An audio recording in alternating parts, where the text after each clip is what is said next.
Thanks for joining us for 2 Wants to Know at 5:30. Remember, you can always find us online at WFMYnews2.com. And WFMY News 2 at 6 starts right now. A rolls, semi-animation in C, and C rolls. I want you to take a look at this picture outside Fayetteville. This is, up. Boy, that's what you don't want to see. Looks like a tornado twister funnel cloud forming. This is in Cumberland County, again near Fayetteville. Right now, multiple storms, a storm system moving up and down I-95 in North Carolina. Strong winds, hail, tornadoes, all three have already devastated parts of Alabama, Mississippi, and Tennessee. And all three of those weather conditions could blast the Piedmont Triad starting later on tonight. A tornado watch is in effect in Randolph, Davidson, Chatham, and Montgomery counties until 9 o'clock tonight. We could see more counties added later on, and the threat of severe weather will last through tomorrow evening. All right, so we'll wait another minute to get to Grant Gilmore, who's tracking this entire event. Guys, it's incredible watching these storms continue to build up right along I-95, headed towards Rocky Mount right now. A new tornado warning just issued south of Rocky Mount, in addition to the threat for damaging winds. An incredible amount of lightning, a very electric storm. Over 1,500 lightning strikes within that cluster of storms within the last 15 minutes. If the wind and the tornadoes and the hail wasn't enough of a threat, then you throw in that electric element. Now, there's that tornado watch. All the areas shaded in yellow. That goes until 9 o'clock. No storms across the Triad now, but we are still anticipating a lot of activity headed of the way over the next 36 hours. 2 to 3 inches of rain possible in addition to that severe weather threat. Flash flood watch in effect for the entire area through Thursday morning. Severe weather threat will grow as we go into the evening and overnight. A break in the activity tomorrow morning before more storms develop tomorrow afternoon.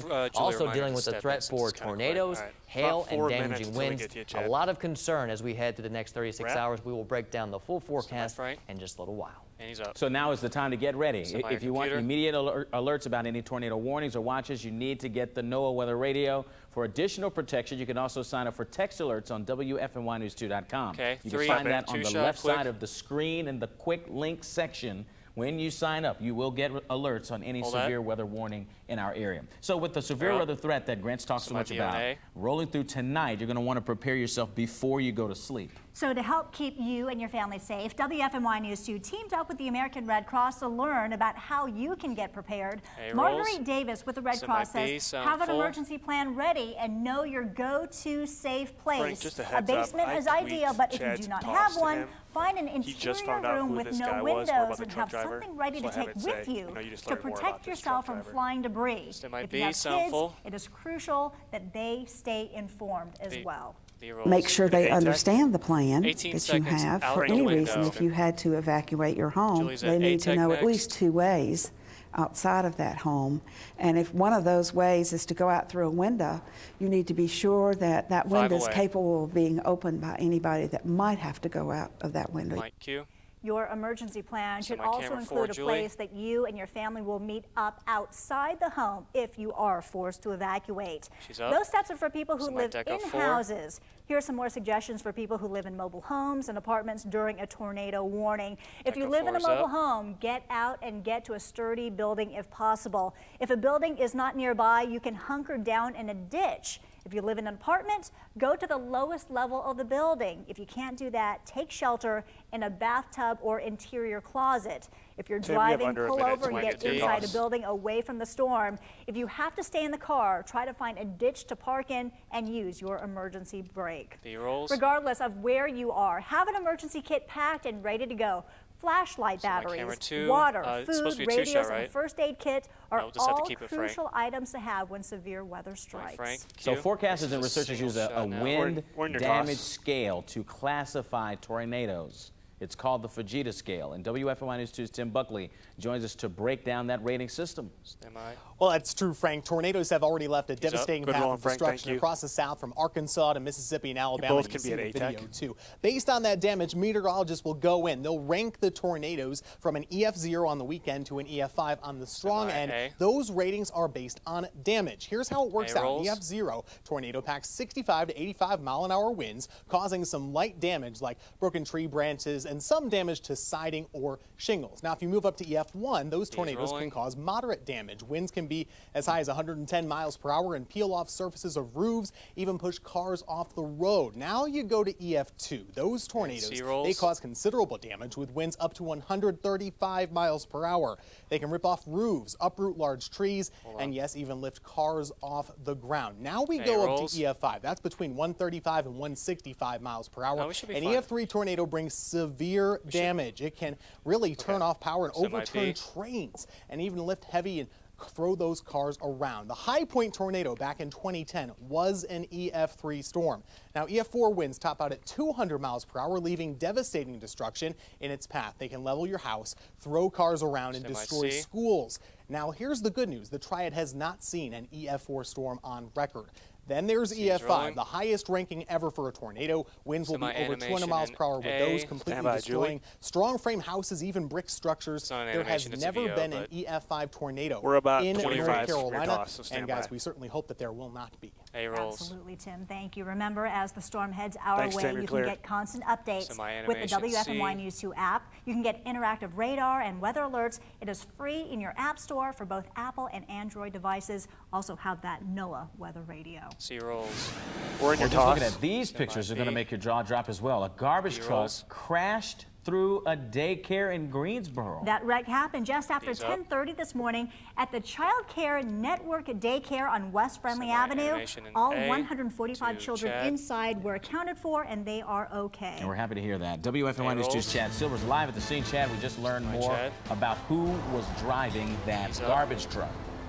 Yeah, Frank, we've just learned the identity of that garbage truck driver. His name is Cleveland Williams, and he's been with the city since November of 2012. We learned that Mr. Williams, as well as the passenger, did go to the hospital after that crash. It's just another development in this very unusual and scary day out here. Imagine getting a call as a parent of a very young child. A call that the garbage truck slammed into the kitchen of your child's daycare. Well, that's happened today for the parents of 145 kids. The kids were getting ready to go to an area pool to go swimming when the crash happened. Within minutes of getting the call, parents flooded the area frantically looking for their children. In the meantime, teachers and staff brought all the kids outside to a safe location. For many parents, it's hard to believe this happened. A-rolls, what's up? We're in your side. Like I said, when I got 17 here, seconds of it's big just shocking to see the accident.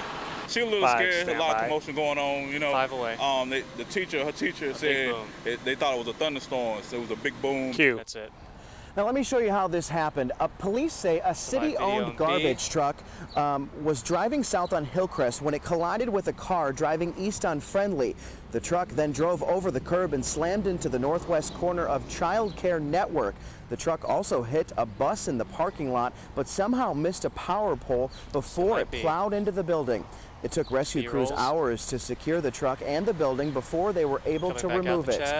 Both the driver and passenger in the garbage truck were hospitalized with minor injuries. Right now, police are trying to determine who's at fault. So far, no charges have been filed. As for who's footing this bill, the city will pay for it with insurance if they find that the garbage truck driver was at fault. And most of our questions at this point surround exactly how that happened, what happened before that. We'll bring that to you as soon as we can. Again, no one inside the daycare is hurt, so we take solace there. There is a condemned sign on the front door of the building, so arrangements are being made for the children's daycare tomorrow. And she's up. A man is in the hospital after a fire and explosion at a business in High Point. Firefighters say an employee at Carolina Containers Company was filling a propane cylinder when it somehow caught on fire and caused an explosion early this morning. Fortunately, firefighters were able to respond quickly because the High Point Fire Department has a station just down the street. They were able to isolate very quickly what the problem was, and then by stopping the fuel source to the fire, they were able to control it pretty quickly. I heard an explosion, and then I heard 2 more. After that, I told them I went outside. I seen a fireball come up. My cue.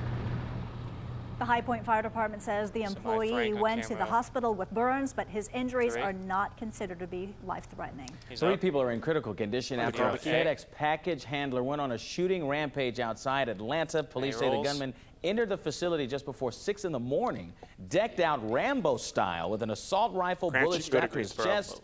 Police say the shooter opened fire on employees and wounded 6 people before he turned the gun on himself. That gunman has not been identified, but police say he was a 19-year-old package handler at the warehouse. We are learning more about the devastation and damage in the southeast after a series of tornadoes and damaging winds ripped through. Back-to-back days of severe weather have left as many as 34 people dead from Arkansas to Mississippi. In Mississippi, homes and businesses were leveled. One storm chaser even found cars flipped over like toys by the violent storms. In Arkansas, the towns of Valonia and Mayflower have been declared federal disaster areas. The damage out there, Grant, that just helps us, I hope, to raise our level of alertness here. Right, you know, we can't control the weather, but we can prepare for it. And, you know, we're not going to see those EF4s and EF5s, but we can definitely see some damaging tornadoes here in North Carolina. So if we take the preparations, precautions, and we stay alert, we'll be fine. We will be fine.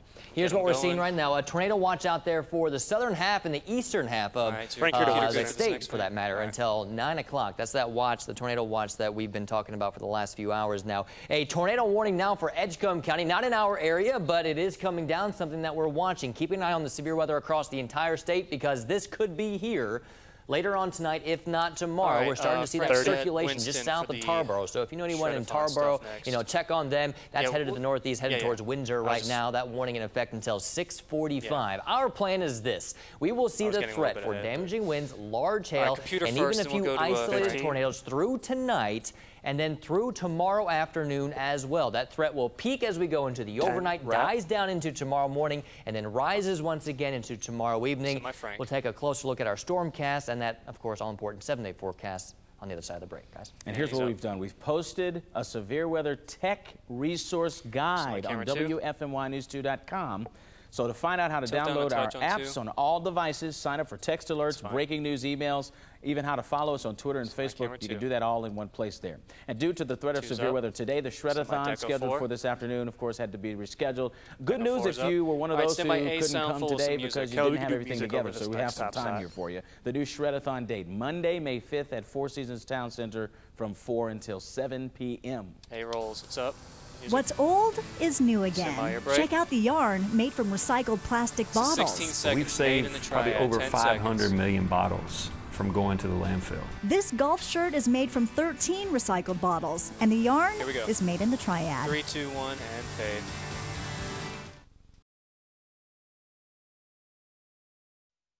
And she's up. Q. Don't throw this away. Old plastic bottles can be transformed into this. One company has saved 500 million bottles from the landfill by making yarn from recycled plastic bottles, and it's made in the Piedmont Triad. A-rolls. Unify has been making yarn in the Piedmont since 1971, but the company had to reinvent itself after the recent struggles of the textile industry. Recycling has given us a rebirth to grow again. One of the company's newer inventions is made from recycled plastic bottles. The yarn is called Reprieve, and it's made in Yadkinville. The reaction is always the same. It's wow. You know, I didn't know you guys could do this. I didn't know you could make cool products out of plastic bottles. Unify takes ground-up recycled plastic bottles and melts it.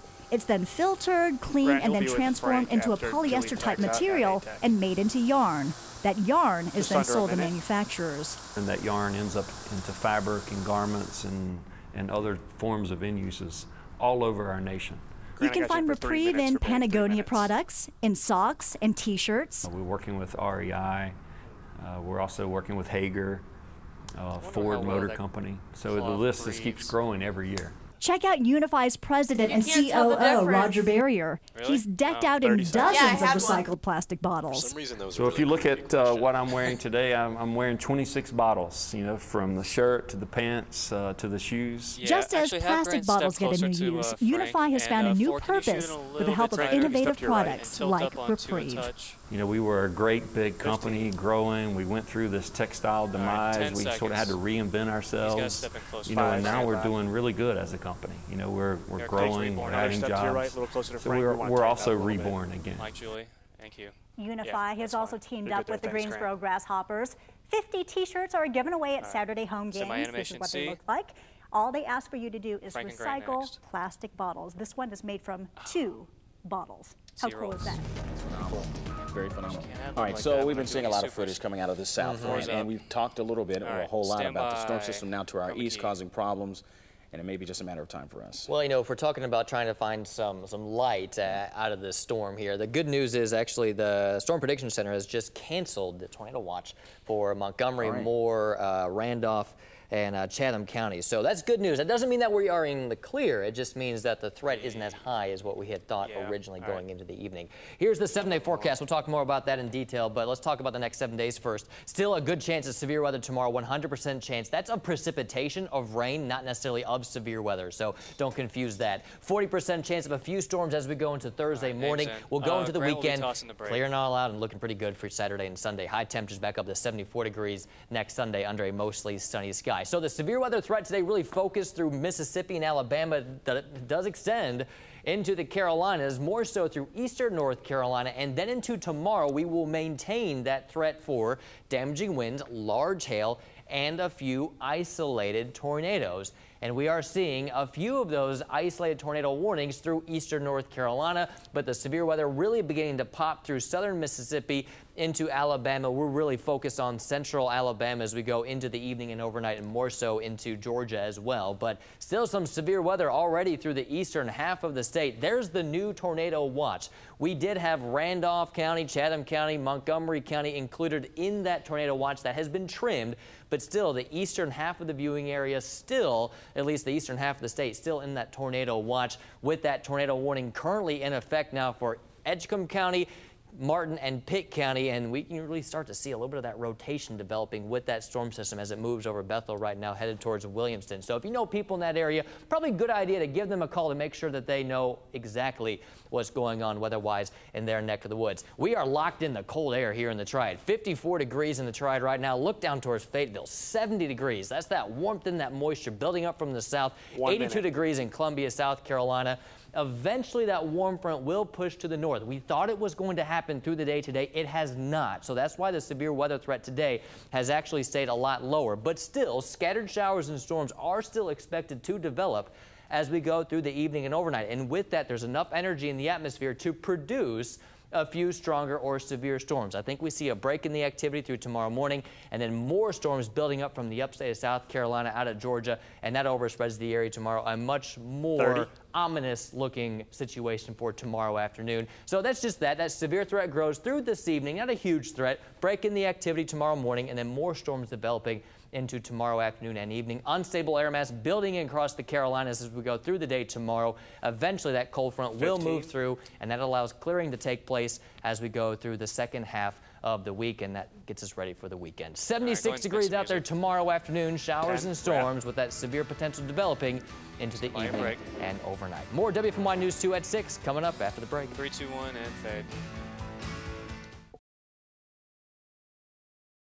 And he's up. Q. Well, with last night's loss to Miami, the Bobcats are officially over with a sweep. After 10 years, though, the buzz now back. The team going back to its awesome roots, going to the nickname the Hornets. From their beginning as an expansion team in 1988 until 2002, when the owner, George Shinn, moved the team to New Orleans. The Hornets made 7 playoff appearances during their 14 seasons in Charlotte. Larry Johnson, Alonzo Mourning, J.R. Reed, Muggsy Bogues among the big-time players to don the Hornets jersey. Not among them Kobe Bryant, who was drafted but traded to the Lakers. B-rolls. Charlotte has a lot of momentum to carry into next year. They finished 43-39, more than doubling the team's win total from the previous season. Al Jefferson, Kemba Walker, Michael Kidd-Gilchrist all returning, looking to make it to back-to-back postseason appearances. Now, 14 of the top 35 golfers in the world are in North Carolina for the Wells Fargo Championship. Sold-out tournament. You can catch third and fourth round coverage here on WFMY News 2 from 3 to 6 both Saturday and Sunday. Cameron Silverman is the leader of Elon's men's tennis team. He plays both #1 singles and doubles and is the 2-time SoCon Player of the Year. So why is a spot in the NCAA tournament so special for him? You can tune in tonight at 11 as we speak with the young lad. We'll 3, 2, 1, and fade.